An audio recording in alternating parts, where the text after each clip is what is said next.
On a expliqué, la dernière fois, on a fait un résumé du chapitre Bab al-Asma wal-Ahkam. Bab al-Asma wal-Ahkam.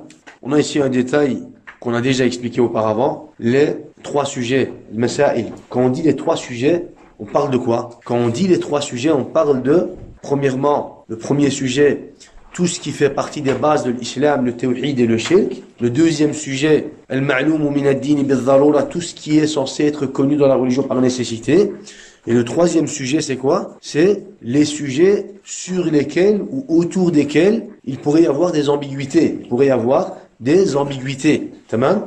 Ça, c'est les trois sujets. On a expliqué en détail le jugement de chaque sujet. Le jugement de chaque sujet. Aujourd'hui, les Murji'ah, le problème chez les Murji'ah, c'est qu'ils vont utiliser les règles du troisième sujet, des sujets autour desquels il pourrait y avoir des ambiguïtés, pour ce qui fait partie du premier sujet. Vous savez? Et nous, on doit pouvoir faire cette différence. On doit pouvoir faire cette différence parce que le takfir, il va pas être le même pour le premier sujet comme pour le troisième sujet. Ou alors, pour le deuxième sujet, pour certaines catégories du deuxième sujet. C'est pour cela que Cheikh lui-même dit فَهَذَا وَهَذَا إِذَا كَانَ فِي الْمَسَائِلِ الْخَفِيَّةِ فَقَدْ يُقَالُ بِعَدَمِ الْكُفْرِ. Il dit ce que vous dites, lorsqu'il réplique à al-Mu'tazila et l'Asha'ira, il leur dit, ce que vous me dites, si ça aurait été le fait de ne pas faire le takfir, si ça aurait été à propos des sujets ambigus, j'aurais accepté. J'aurais accepté de ne pas faire le takfir de ces gens-là. وَأَمَّا مَا يَقَعُ مِنْهُمْ فِي الْمَسَائِلِ الظَّاهِرَةِ الْجَلِيَّةِ. Il dit, par contre, je n'accepte pas. Pourquoi? Parce que leur mécréance et leur égarement est en relation avec des sujets qui sont clairs dans la religion et qui font partie de la première catégorie. Des sujets qui font partie des bases de l'islam. أَوْ مَا يُعْلَمُ مِنَ الدِّينِ بِالضَّرُورَةِ. Ou alors c'est des sujets qui font partie, ou alors c'est des sujets qui sont connus dans la religion par nécessité. فَهَذَا لَا يُتَوَقَّفُ فِي كُفْرِ قَائِلِهِ. Il dit, à propos de ceux-là, on ne va pas s'abstenir de faire leur takfir. Si leur égarement, leur kufr est en relation avec des sujets qui font partie des bases de l'islam, on ne va pas s'abstenir de faire leur takfir, ya ikhwa. Tamam? Quelqu'un qui va commettre le shirk, quelqu'un qui ne va pas faire le takfir des mushrikin, quelqu'un qui ne va pas faire le takfir des tawarit, quelqu'un qui ne va pas se désavouer du shirk et de toutes les catégories de shirk. Ça, c'est des sujets qui sont en relation avec les bases de l'islam. On ne va pas s'abstenir de faire leur takfir. Ou alors, par exemple, tout ce qui fait partie, tout ce qui est censé être connu dans la religion par nécessité. Des sujets connus dans la religion par nécessité. Les ulama ont dit, ce qui est connu dans la religion par nécessité, c'est pas forcément des sujets, c'est pas forcément quelque chose d'obligatoire. Il a renié un wajib, par exemple, il a renié une prière. Non, ça peut être aussi quelque chose qui est connu dans la religion par nécessité. C'est quoi? Ça peut être aussi un jugement qui est mubah. Ou alors ça peut être une sunna. Ça peut être le siwak. Quelque chose qui est connu dans la religion par nécessité, c'est pas forcément pour quelque chose qui est wajib. Les ulama ont dit ça, c'est connu dans la religion par nécessité. C'est connu dans la religion par nécessité que le siwak fait partie de la religion. Que l'interdiction de l'khamr, l'interdiction de riba, de zina, de l'fuhsh, de l'munkar, ila akhirih, c'est des choses qui sont connues dans la religion par nécessité. Quelqu'un qui va renier cela, on ne va pas s'abstenir de faire son takfir.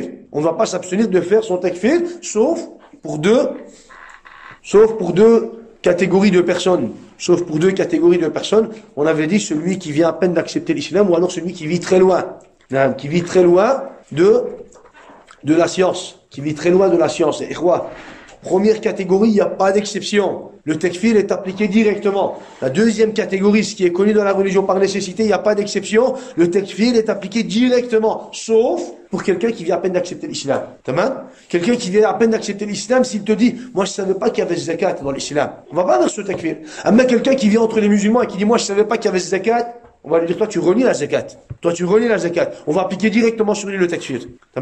Ou alors quelqu'un qui vit très loin, il a entendu l'islam, il est musulman, il a entendu l'islam, ou alors qu'il a des applications secondaires, il n'a pas forcément reçu cette science. Personne ne lui a dit par exemple que c'était haram, que c'était wajib, ou que c'était mustahab, ou que ça faisait partie de la religion. Alors lui, avant de faire son takfir, qu'est-ce qu'on va faire? On va lui expliquer d'abord.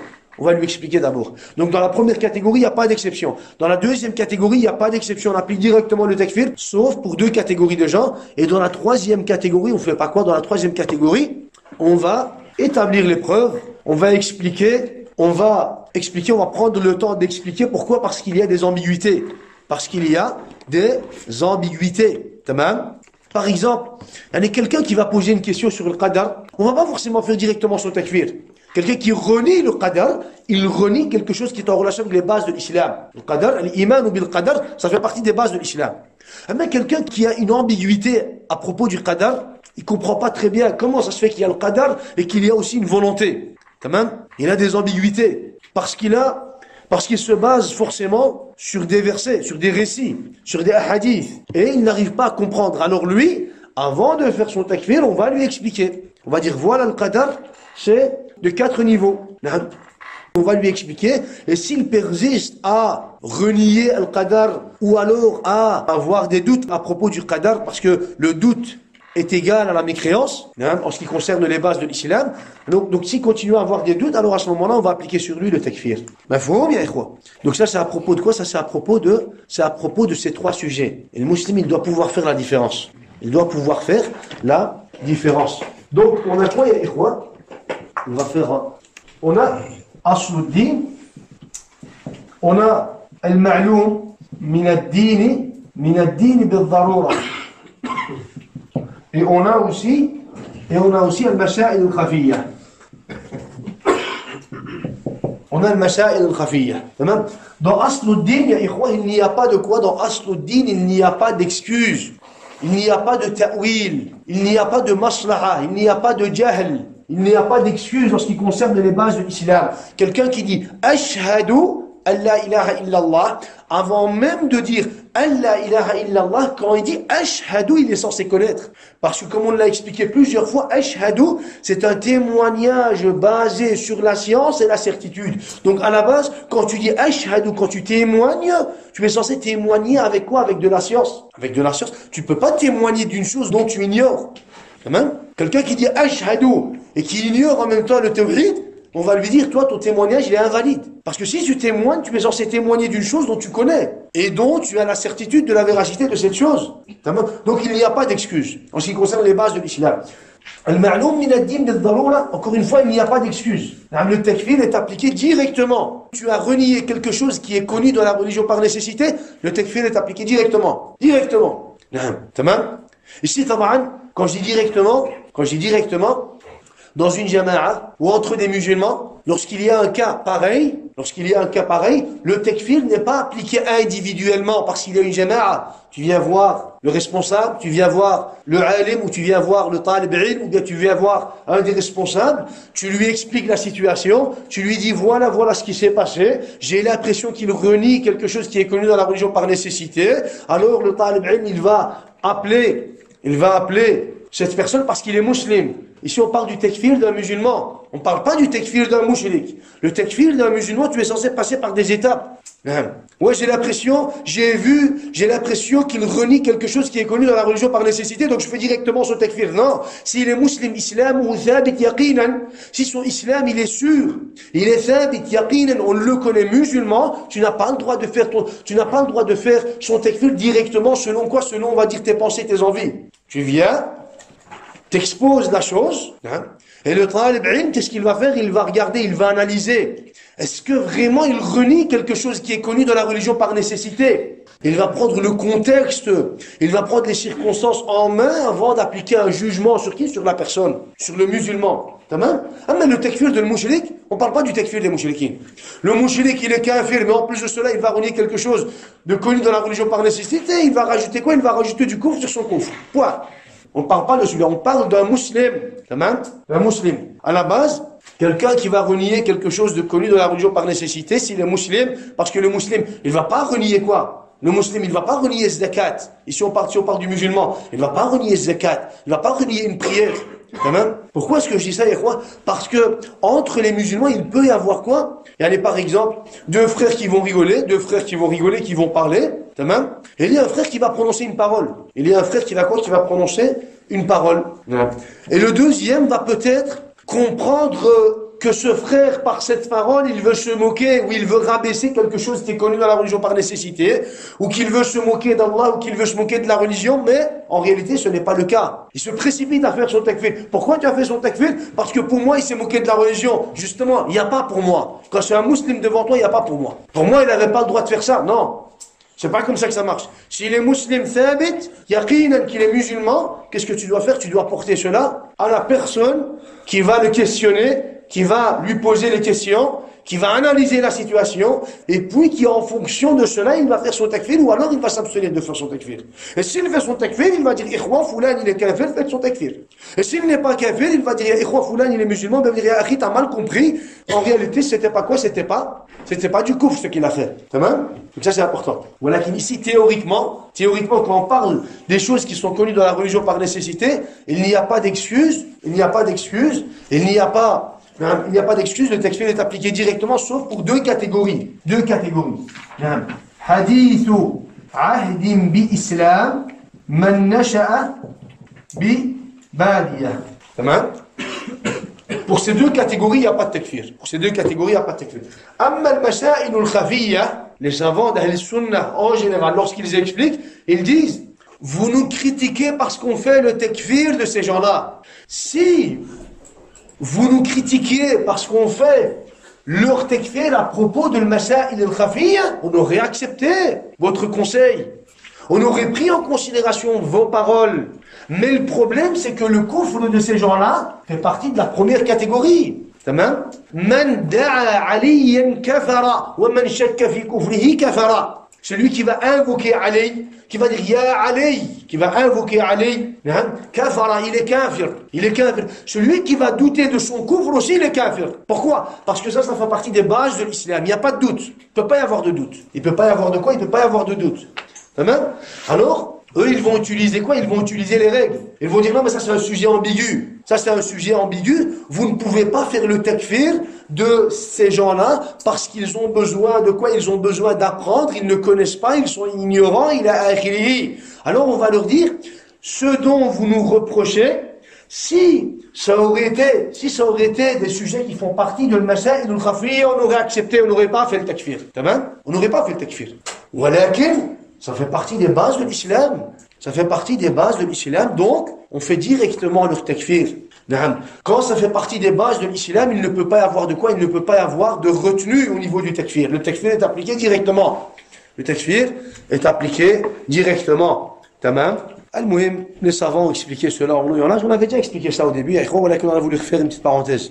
Ici, on a encore une parole, un point à expliquer. Les Murji'ah et ces gens-là qui vont prendre en considération l'ignorance comme excuse, et les savants leur ont dit, vous devez être en contradiction avec vous-même. Vous devez être en contradiction avec vous-même. Parce que quelqu'un qui va faire du kufr akbar, qu'est-ce qu'on dit? Waqa'a fil kufri wa waqa'a al-kufru alayhi. Il est tombé dans le kufr et le kufr est tombé sur lui. Donc il est kafir. Maintenant, si vous prenez en considération l'ignorance, vous devez forcément être en contradiction avec vous-même. Et ils ont cité plusieurs points. Vous devez être en contradiction avec vous-même. Ils ont dit, c'est celui qui fait du shirk akbar, le plus grand péché à al-itlaq. S'il est excusé, qui est celui qui n'est pas excusé dans l'islam? Les savants ont dit, si vous excusez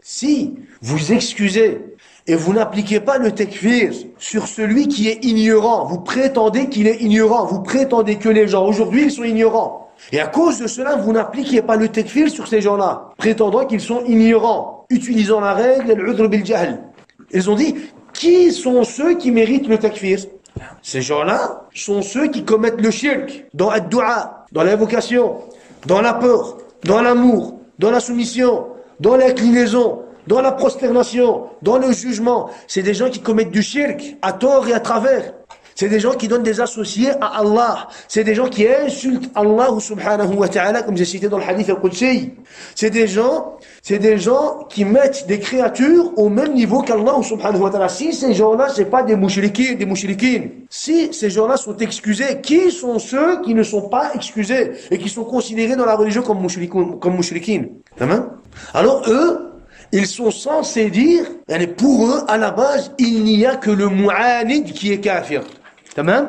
Pour les murji'ah, les jahmiyyah, pour les janadiqah, il ne peut y avoir de mécréant que le mu'anid. Le mu'anid. L'inad, c'est l'entêtement. L'inad. Il connaît, il est convaincu, il est peut-être même convaincu, il a entendu, de lui-même il a peut-être lu, il a vu la vérité, walakin il a choisi al-kufr, il a désobéi, l'inad, l'entêtement, à cause de son nafs, il a quand même préféré le kufr. Donc pour les murji'ah, pour ces gens-là, il ne peut y avoir de mécréant que le mu'anid. Tamam? Walakin qu'est-ce qu'on a dit? On a dit que dans l'islam, il y a kufru, inad. On est d'accord avec vous qu'il y a kufru inad dans l'islam. Mais en dehors de kufru inad, il y a quoi? Il y a kufru i'rad, il y a kufru jahl, il y a kufru juhud, il y a kufru shak. Tamam? Il y a plusieurs catégories de quoi? Il y a plusieurs catégories de mécréance. Si vous prenez en considération l'ignorance, et que vous prenez la défense des gens en disant qu'ils sont ignorants, donc pour vous, il ne peut y avoir de mécréants que le mu'anid. Ça? Vous êtes d'accord avec moi? Allez, supposons, là on déçoit le waqi', le concret, ou bien une situation réelle. On va expliquer tout ce qu'on a expliqué depuis le début. Malgré ça, ils ne vont quand même pas comprendre, ils vont dire ces gens-là qui commettent du shirk aujourd'hui, on est d'accord avec vous, parce qu'ils sont d'accord avec nous, ces gens-là. Les Murji'ah, ils sont d'accord avec nous, que ça c'est du shirk, et que ça c'est du kufr. Ils sont d'accord avec nous.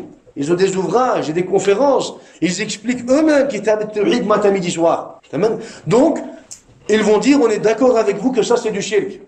On va se mettre d'accord. Walakin, ces gens-là, c'est des gens ignorants. Juhal. On doit leur expliquer. Quand on va leur expliquer, ils vont dire, ils n'ont pas compris, ils doivent comprendre. Donc on va leur dire, si vous mettez cette condition de leur expliquer, ils doivent comprendre. On doit leur expliquer et ils doivent comprendre. Donc en réalité, pour vous, le mécréant, il n'y a de mécréant que le mu'anid. Parce que le mu'anid, c'est qui? Le mu'anid, c'est celui qui va entendre, qui va comprendre et qui va, malgré ça, choisir autre que le tawhid. Et ça, on va le dire, ça c'est batil. Pourquoi? Parce qu'il y a kufr i'rad. Quelqu'un qui va tourner dos, qui ne va pas apprendre la religion, qui va entendre l'islam et qui va tourner dos parce que ça n'intéresse pas, il est quand même kafir. Mais pour lui, non, parce qu'il n'a pas entendu. Le mu'rid, celui qui tourne dos à la religion, qui ne veut pas apprendre la religion, ça n'intéresse pas, il est bien là où il est. Il est jahil. Il est jahil du tawhid. Quelqu'un à qui tu vas vouloir lui expliquer et qui va te tourner le dos. En fait, quand il est quand même jahil, il ne sait pas. Il a choisi le kufr et la mécréance parce qu'il ne sait pas, il est jahil. Mais pour lui, il ne peut y avoir de kafir que le mu'anid. Donc, même cette deuxième catégorie-là, qu'est-ce qu'on va faire? On va l'annuler.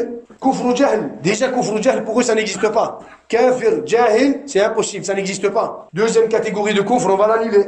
Kufr juhud, c'est le reniement. Il a renié, mais parce qu'il ne sait pas. Vous êtes d'accord avec moi? Pourquoi il a renié? Il ne sait pas. Il ne sait pas que c'est le haq. Il n'est pas convaincu. On ne lui a pas expliqué. Donc, troisième catégorie de kufr, on va l'annuler. Kufr shak. Le doute, c'est l'ignorance. Quelqu'un qui est dans le doute.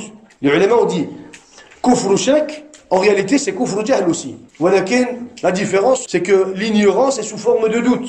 Quelqu'un qui va douter du paradis et de l'enfer. Pourquoi il doute du paradis et de l'enfer? Il est ignorant. Donc, kufr shak, ça n'existe pas. Donc, on va annuler toutes les catégories de kufr pour les murji'ah et les jahmiyyah. Et il n'y a qu'une seule catégorie de kufr, c'est kufr inad.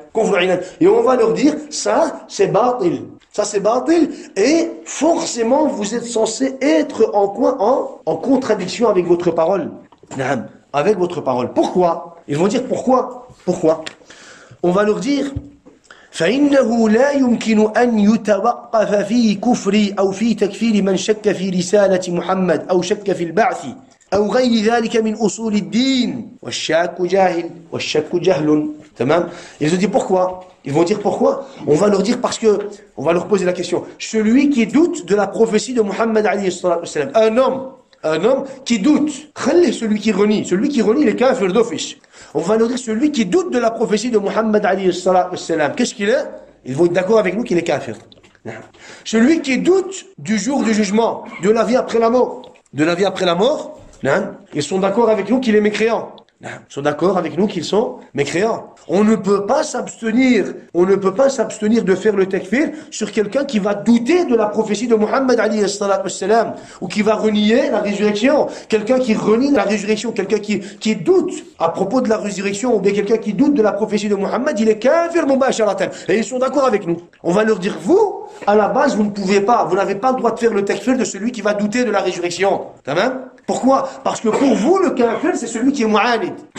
Lui, il doute. Et le doute, c'est quoi? C'est quoi qui fait qu'il a un doute en lui-même? C'est quoi, ikhwa? C'est l'ignorance. Donc tu ne peux pas, toi, à la base, faire le takfir de quelqu'un qui doute de la prophétie de Muhammad. Pourquoi il ignore?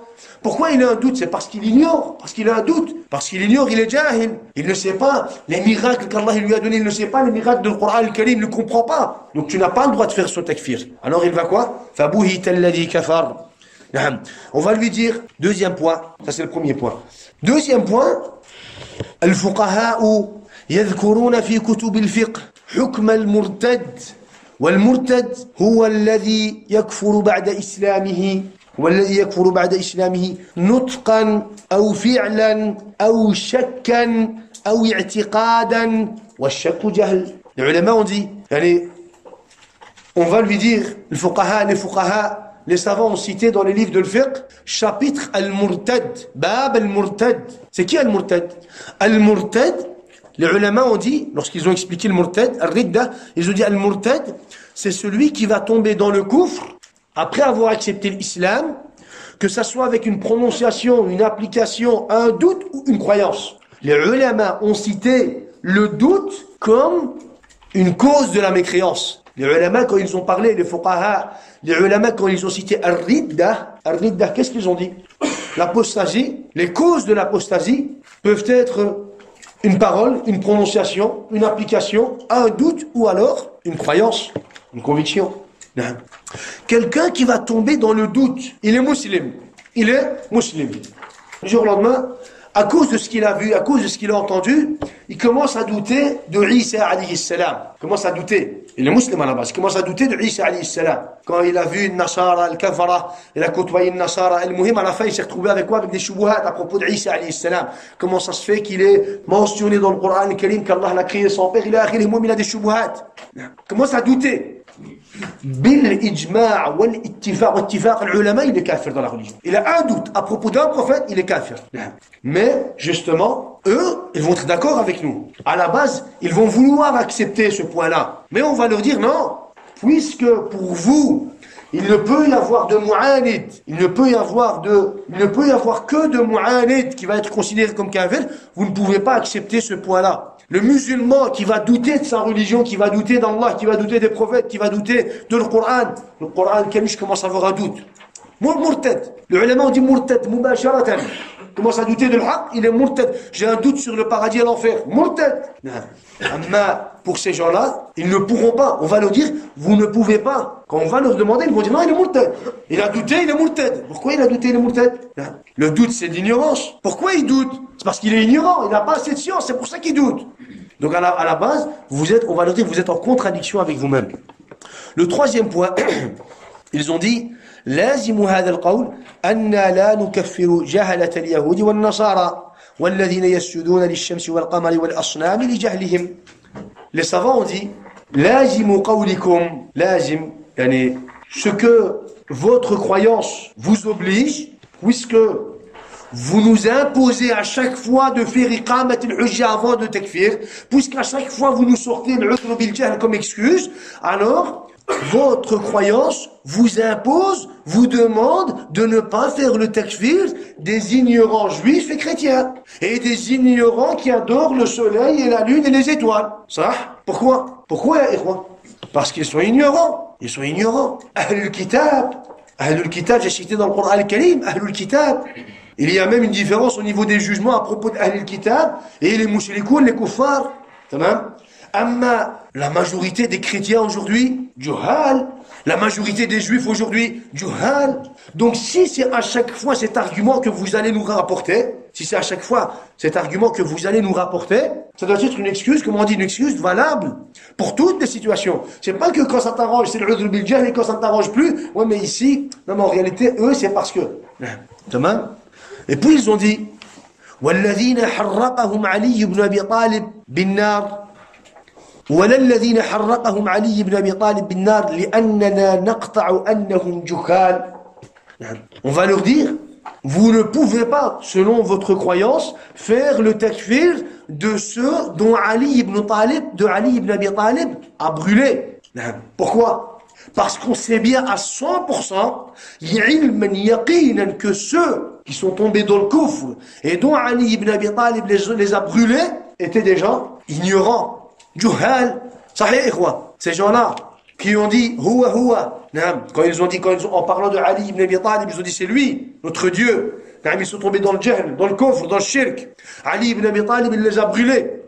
Ces gens-là, les ulama, ils ont dit c'est quoi qui a fait que ces gens-là sont tombés dans le jahl?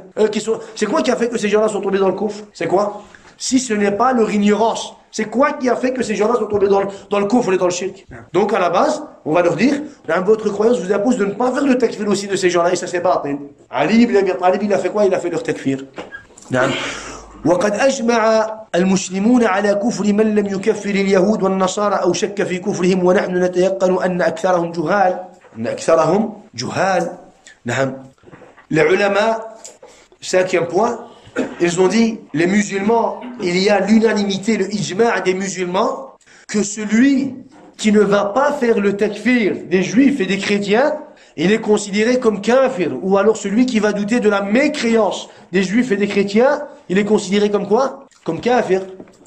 Et la majorité de ceux qui doutent des juifs et des chrétiens, ou alors qui ne font pas le takfir des juifs et des chrétiens, la majorité, même presque tous, ils sont quoi? Ils sont juhal.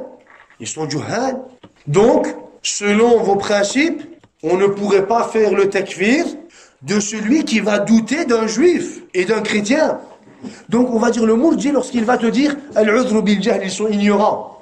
On va lui dire ya fulan, on va pas lui dire ya akhi, on va lui dire ya fulan, tu ne fais pas le takfir de celui qui fait du shirk parce qu'il est ignorant.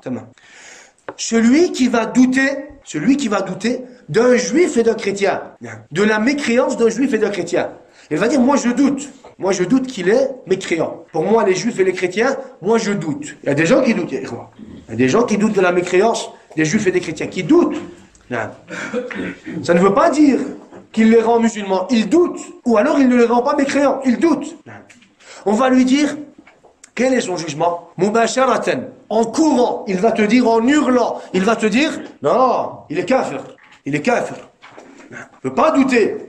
لقد كفر الذين قالوا إن الله هو المسيح ابن مريم لقد كفر الذين قالوا إن الله ثالث ثلاثة تمام لقد كفر الذين قالوا عزير ابن الله. Il va dire non, en hurlant, il va dire quoi? Il va dire non, ils sont mécréants, kuffar. On va lui dire mais pourquoi? Il ne commet pas de shirk lui. Il a douté de la mécréance des juifs et des chrétiens. Pourquoi il doute? Pourquoi il a ce doute?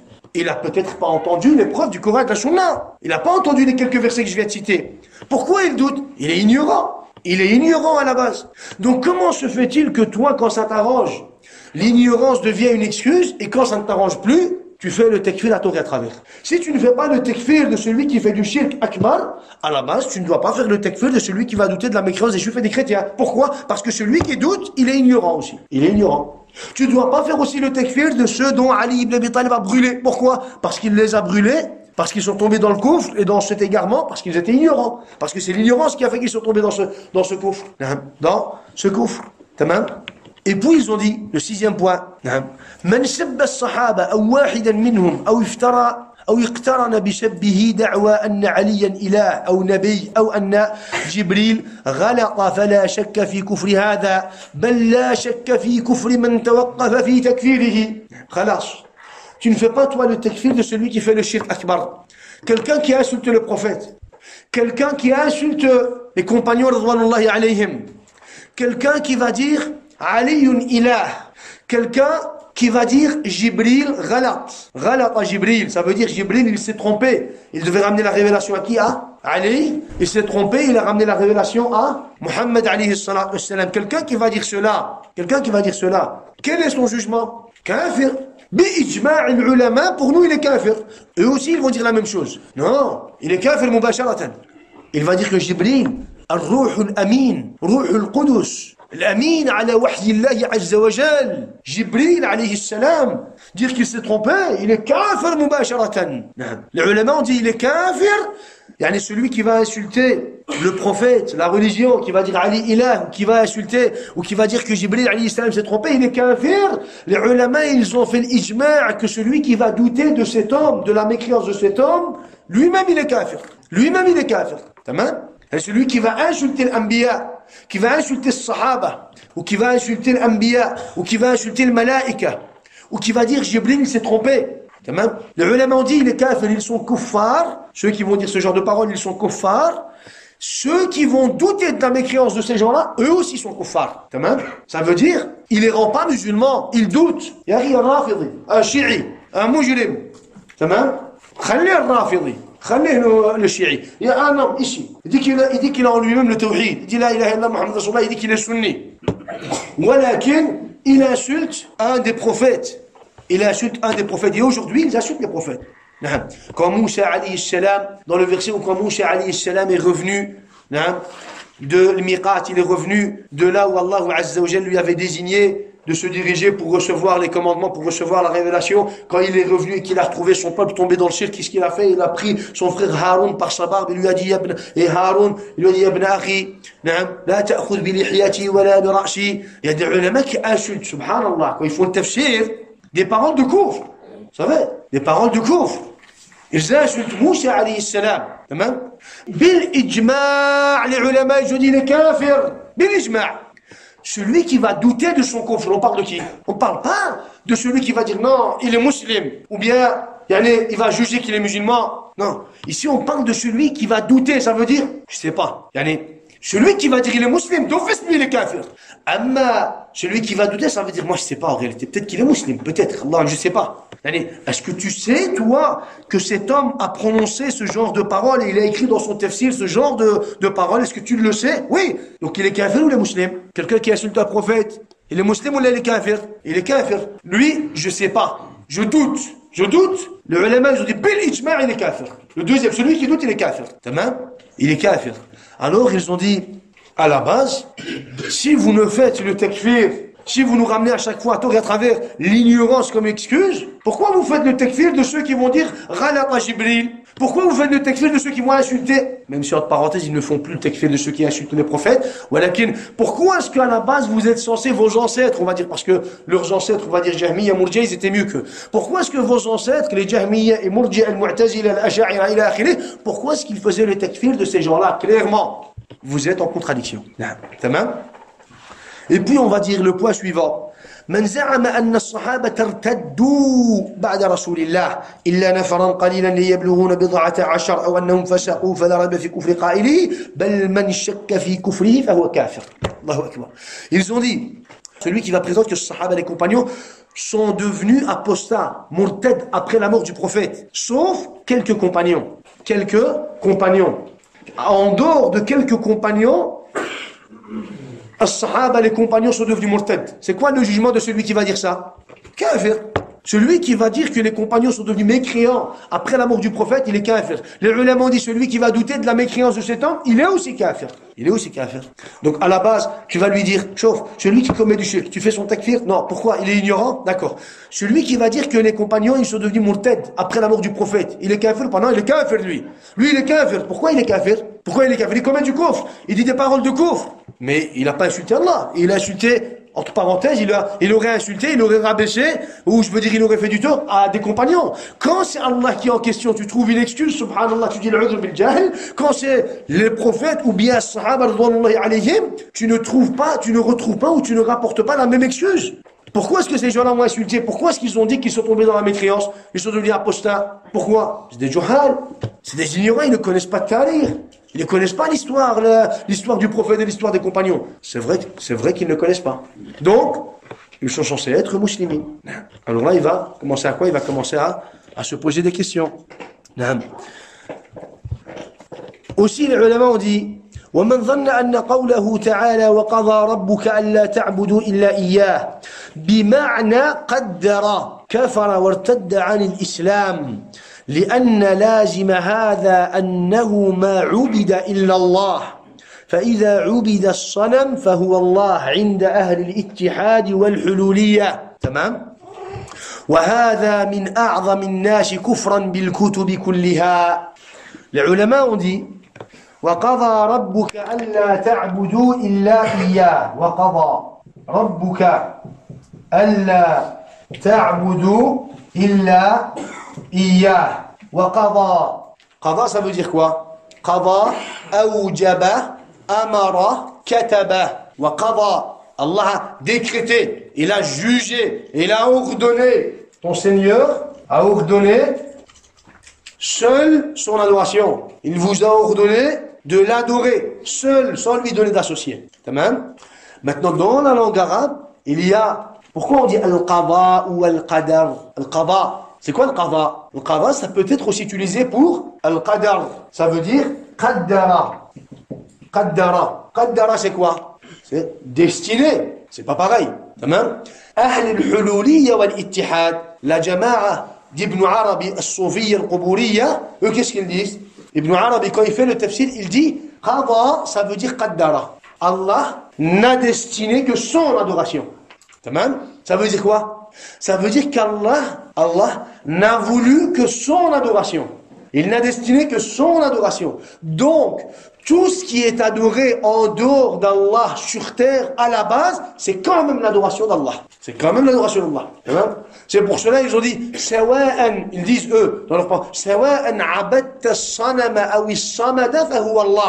que tu adores As-Samad ou bien As-Sanam, As-Sanam c'est la statue, en fin de compte tu adores comme Allah. Pourquoi? Parce qu'Allah n'a destiné que son adoration. Les Juifs ils adorent Allah. Les chrétiens ils adorent, en adorant la croix, ils adorent Allah.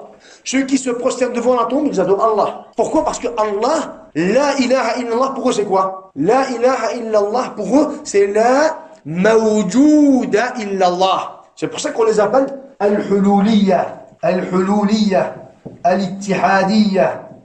Al-hululiyya, ça veut dire halla. Ta'ala Allah amma yaqulu al-kafiruna dhulman wa 'uluwa. Ils disent quoi? Ils disent halla Allahu fi makhluqatihi. Allah s'est fusionné.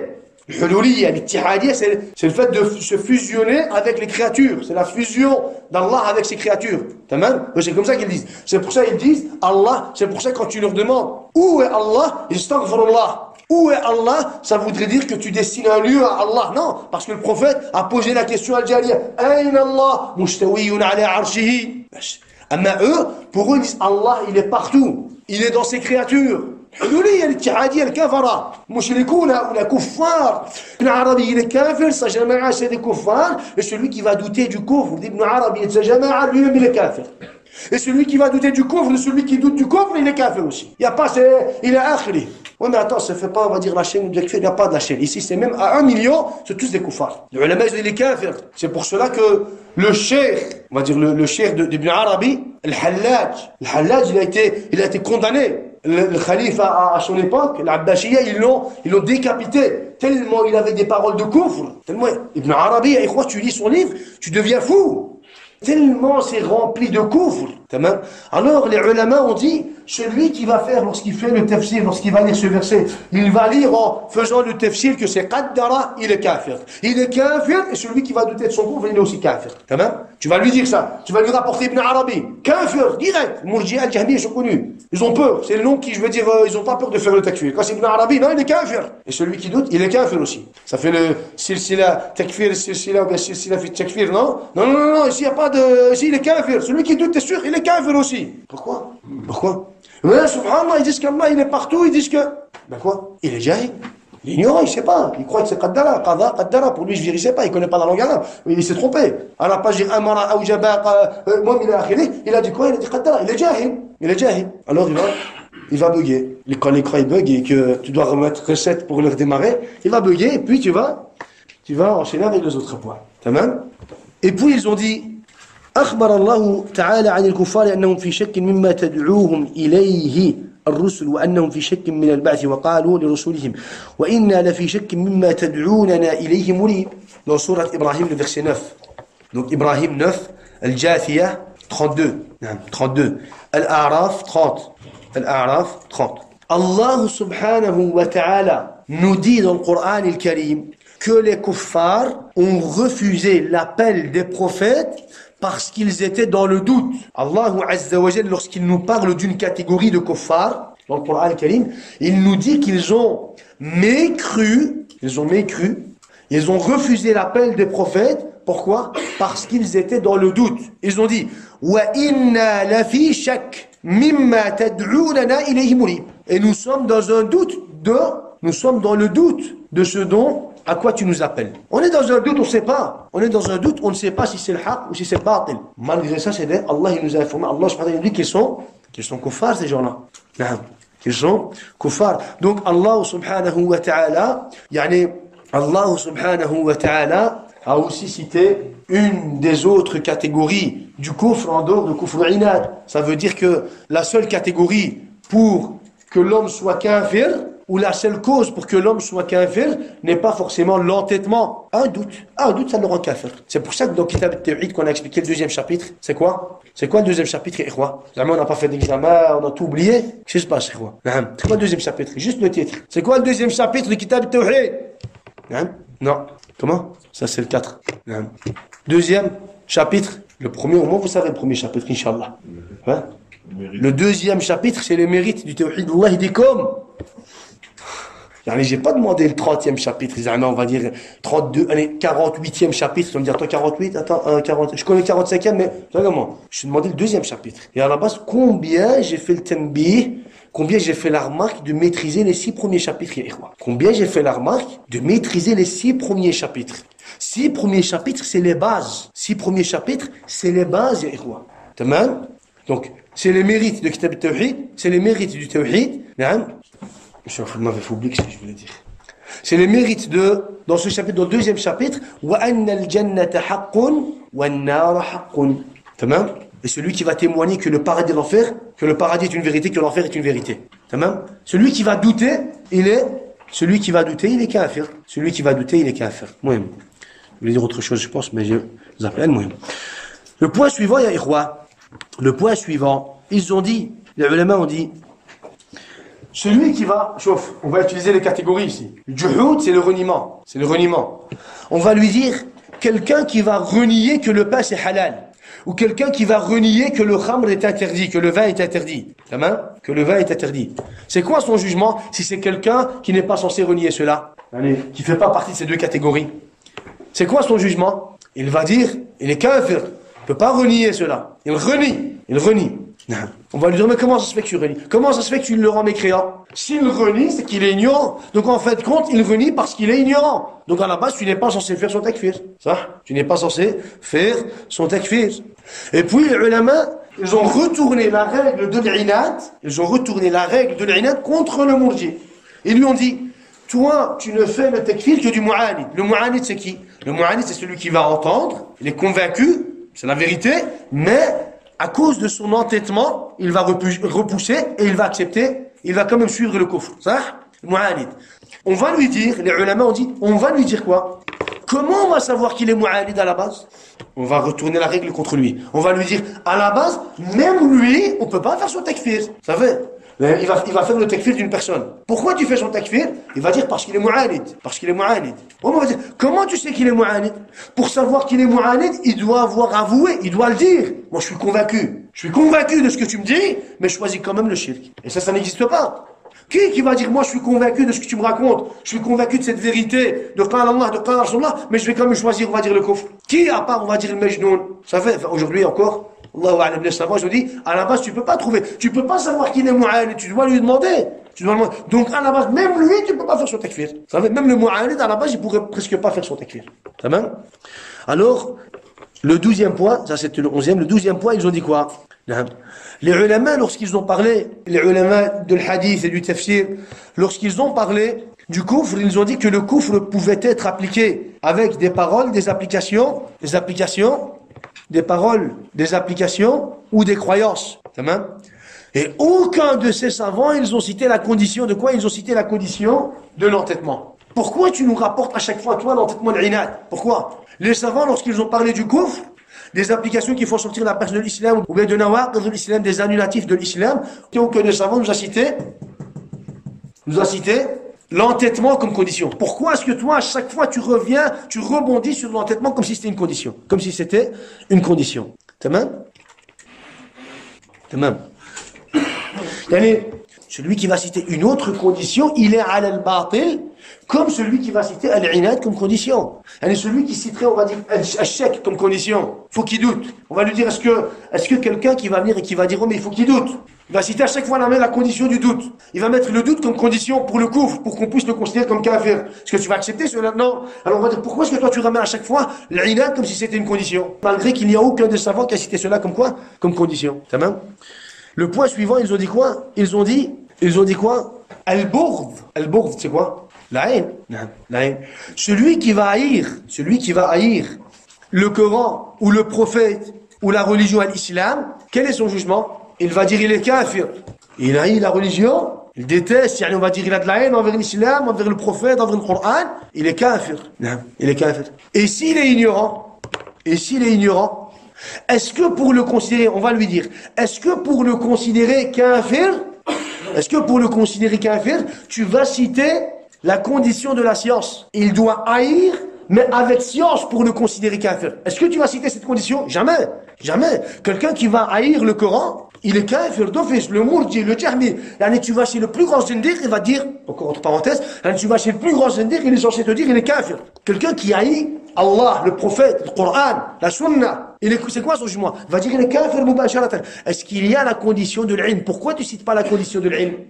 Est-ce qu'il y a la condition de la science? Est-ce qu'il doit avoir de la science en plus de sa haine pour qu'on puisse le considérer kafir? Il va te dire non. Pourquoi est-ce que tu mets alors cette condition pour le shirk akbar? Pourquoi? Donc si tu cites pas la science comme condition pour al-Bourd, tu n'es pas censé citer la science comme condition pour le shirk akbar. Tamam? Ici ils ont dit aussi, parmi les explications, ils ont dit Man qatala ma'al kuffar, ay ma'ahum, celui qui va être avec les kafara contre les musulmans. Tamam? Encore une fois, il est considéré comme quoi? Il est considéré comme murtad, comme kafir ila akhirih. Hal yashtaritu, tu vas lui dire, est-ce que forcément il doit avoir, enfin ça on va dire maintenant pour eux c'est le bab maftuh. C'est le bab maftuh. Ici, on ne rentre pas dans ce sujet parce que pour eux ils ont assez de shubuhat à ce niveau-là, donc voilà, on va dire les ulama ils le comme cité. Est-ce qu'il y a une condition que parce qu'il a une bonne intention, ou parce qu'il n'a pas la science, ou parce qu'il est ignorant, il est considéré musulman? À la base, leurs ancêtres, non. S'ils sont avec le kafara contre l'islam, d'office, mubasharatan, leurs ancêtres disent il est kafir. Alors s'il est kafir, automatiquement ça veut dire que la science n'est pas forcément une condition. Il est akhiri. Tamam? Et puis ils ont cité quoi? Ils ont cité ou ankara far'an mujma'an alayhi ijma'an qat'iyyan. Quelqu'un qui va renier un sujet sur lequel il y a ijma', mais un sujet secondaire, un sujet dans le fiqh, dans l'ibadat, un sujet sur lequel il y a ijma'. Ijma', par exemple, il y a ijma' que al-rukou' fait partie de la prière, que dans la prière il y a le rukou'. Les ulama ils ont dit ça c'est un ijma'. Et on a des dalils du Coran de la Sunna. Voilà, en dehors des dalils, les ulama ils ont dit il y a l'ijma' que le rukou' fait partie, que l'inclinaison fait partie de la prière. Quelqu'un qui va renier le rukou' dans la prière, va dire kafir. Va dire non, il est jahil. Tu vas dire non, il est jahil. Khalas. Ils ont cité c'est فانظر كيف حكم بكفرهم مع جهلهم يعني جهلا مركبا. Ça c'est ce qu'on appelle le jahl al-murakkab. Al-jahl al-murakkab, il y a le jahl al-basit et le jahl al-murakkab. Al-muhim ala kullin, il dit, vois-tu comment, face à toutes ces catégories qui sont à la base dans l'ignorance, vois-tu comment il se permet de faire leur takfir? Vois-tu comment il se permet, il hurle, il crie, il proclame le takfir de ces différentes catégories. Il ne prend plus en considération al-inad ou la science pour faire le takfir de ces différentes catégories qu'on vient de citer. Mais quand c'est à propos du shirk, regarde comment ce qu'il falsifie ses propres convictions et ses propres principes pour trouver une excuse à ces mouchriquines et pour prendre la défense de ces mouchriquines. Face à toutes ces catégories, donc kuffar, celui qui doute, kafir, celui qui fait ça, il est kafir, murtad, il est kafir, il est akhiri, il ne s'abstient pas de faire le takfir de ces différentes catégories. Malgré que les gens de ces différentes catégories, à la base, s'ils tombent dans le gouffre, c'est parce qu'ils sont ignorants. Dans toutes ces catégories-là, il y a de l'ignorance. Ça? Dans toutes ces catégories, il y a de l'ignorance. Vois-tu comment il fait le takfir de ces catégories. Et quand ça concerne le shirk akbar, le haqq d'Allah Azza wa Jal, pourtant dans ces catégories qu'on vient de citer, il n'y a pas forcément haqq d'Allah Azza wa Jal. Ça, quand c'est en relation avec le droit d'Allah Azza wa Jal, le droit le plus important, vois-tu comment est-ce qu'il falsifie ses principes et il commence à citer la science comme quoi? Comme condition. La science comme condition. Subhanallah. Tamam? Donc, ça, c'est pour répliquer, c'était, on va dire, pour terminer le chapitre et réplique, pour répliquer à ce Jahmi ou à ce Murji ou à cette personne qui va quoi? Qui va mettre des conditions, dans le takfir, ou je veux dire, qui va falsifier les jugements d'Allah subhanahu wa ta'ala. Tamam? On a fini plus ou moins l'introduction. Et la semaine prochaine, Inch'Allah, on va commencer quoi? On va commencer le livre, bi'idhnillah. Donc, dans l'introduction, qu'est-ce qu'on a vu, Aïkhwa? Depuis le début, dans l'introduction. Man huwa al-muslim? Qui est le musulman? Dans l'introduction, on a vu quoi? On a vu qui est le musulman. Et puis, on a fait une petite muqaddima. On a cité quelques règles sur le takfir mutlaq et muayyan. Voilà, c'était en résumé parce qu'on est revenu par après. On a cité la règle de revenir au Coran, à la Sunna et à la compréhension de Sahaba pour pouvoir atteindre un jugement correct. On a expliqué cette règle. Et on a expliqué aussi la façon d'agir, la façon dont le musulman, ou la méthodologie du musulman pour comprendre les paroles des savants. Ça, on a cité ce point-là aussi. Et puis on a cité quoi? On a cité la réalité du tawhid. On a expliqué à un moment donné la réalité du tawhid. On a cité à chaque fois le verset et le hadith. Le verset qui explique le premier verset. On avait fait une muqaddima sur la réalité du tawhid. On a expliqué la règle qui dit que an-nusus la tataba'ad. Ça veut dire quoi? Ça veut dire que les récits ne peuvent pas être compris de façon détachée. C'est-à-dire que tu ne peux pas prendre un récit et tu comprends la religion en fonction d'un récit que tu vas détacher de son contexte ou que tu vas détacher de tous les autres récits qui parlent du même sujet. On a expliqué cette règle. Et puis on a parlé des haqa'iq, les trois réalités. La réalité religieuse, la réalité linguistique et la réalité traditionnelle. Donc ça c'est les trois réalités. Et puis on a expliqué al-muhkam ou al-mutashabih. La règle de al-muhkam et de al-mutashabih. Comment on doit comprendre un sujet dans lequel il y a des récits muhkam et des mutashabih. Comment est-ce qu'on doit faire avec tout ce qui est muhkam et mutashabih? Que ce soit le Coran, la Sunna ou bien dans la parole des ulama. Que ce soit dans le Coran ou dans la Sunna ou dans les paroles des ulama. Et puis on a fait une introduction, on a expliqué la mécréance et les différentes catégories de la mécréance. Si vous vous rappelez, on avait expliqué justement tout cela. La grande mécréance, la petite mécréance et la akhira, on avait donné des exemples. Et on a fait la même chose avec quoi? On a fait la même chose avec al-nifaq, l'hypocrisie. Les différentes catégories d'hypocrisie, on a cité les preuves du Coran et de la Sunna. Et puis, on a parlé de quoi? De takfir. Mais on a détaillé un peu plus ce qui est mutlaq et muayyan, si vous vous rappelez. Et c'est à ce moment-là, quand on a parlé du takfir mutlaq et muayyan, avec un peu plus de détails, qu'on a cité les trois sujets. Donc après le takfir mutlaq et muayyan, on a cité les trois sujets. Al-masail al-thalatha, tu mets les trois sujets. Les trois sujets, c'est quoi? Asluddin, ma'lum min ad-din bil-dharra, wal-masail al-khafiyya. Tamam? Après avoir cité le masail al-khafiyya, on a cité les preuves concernant al-udhr bil-jahl. Ou alors qu'il n'y a pas justement de quoi? Qu'il n'y a pas d'excuse par ignorance en ce qui concerne les bases du tawhid. On a consacré un chapitre seulement pour cela. On a cité les preuves du Coran et de la Sunna. On a cité en même temps dans ce chapitre Adam al-fahm min shimati al-kuffar. On a dit que l'incompréhension, le fait de ne pas comprendre, est une des caractéristiques des mécréants. Ils ne comprennent pas. On avait cité, après avoir cité les preuves de l'ignorance, on avait cité aussi cette catégorie de preuves qui dit que l'incompréhension, le fait de ne pas comprendre, est une des caractéristiques des mécréances en fonction des versets. On avait cité cela en fonction des versets d'Allah subhanahu wa ta'ala. On a aussi expliqué la règle l'ahkam mu'allala. L'ahkam mu'allala, ça veut dire quoi?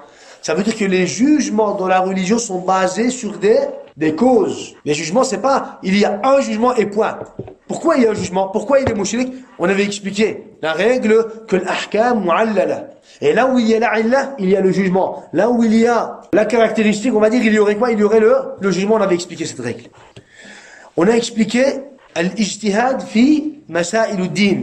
Le ijtihad, faire des efforts en ce qui concerne la religion. On avait détaillé, est-ce qu'on peut faire des efforts dans la religion, ce qui concerne les bases de l'islam, les applications secondaires, il est akhiri, quand est-ce qu'on peut faire, quand est-ce qu'on ne peut pas faire, quand est-ce que les ulama ont considéré l'ijtihad comme du kufr. On avait expliqué ça. Et puis on a cité les preuves de la sunna en ce qui concerne l'ignorance. On a cité les preuves de la sunna, que l'ignorance n'est pas une excuse. Et puis on est arrivé à notre sujet, Bab al-Asma'i wal-Ahkam. Bab al-Asma' wal-Ahkam. Dans le chapitre de Bab al-Asma' wal-Ahkam, on a aussi cité quoi? Ça, à chaque fois, c'est des sous-titres. On a cité quoi? On a cité al-Tahsin ou al-Taqbih. C'est quoi al-Tahsin ou al-Taqbih?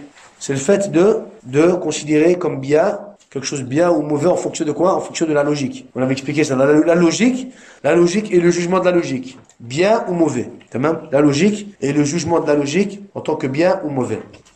Et on a cité le Hujja al-Risaliyah. On a cité le Hujja al-Risaliyah, ça veut dire l'établissement des preuves. L'établissement des preuves. Tamam. La dernière fois, on avait fait un résumé. Vous pouvez mettre la différence, parmi ce qu'on a expliqué la dernière fois, la différence entre Kufru Inad et Kufru I'rad. Kufru Inad et Kufru I'rad. On avait expliqué la différence entre Kufru Inad et Kufru I'rad. Si vous vous rappelez, on avait expliqué la différence. Et voilà, entre parenthèses, il y a eu quelques petits points qu'on a expliqués en plus, mais après avoir expliqué Kufru Inad et Kufru I'rad, on a fait ce qu'on a fait aujourd'hui. On a répliqué à ceux qui limitent le kufr à kufr inad. Réplique à ceux qui limitent la mécréance à la mécréance de l'entêtement. La mécréance de l'entêtement. Amen.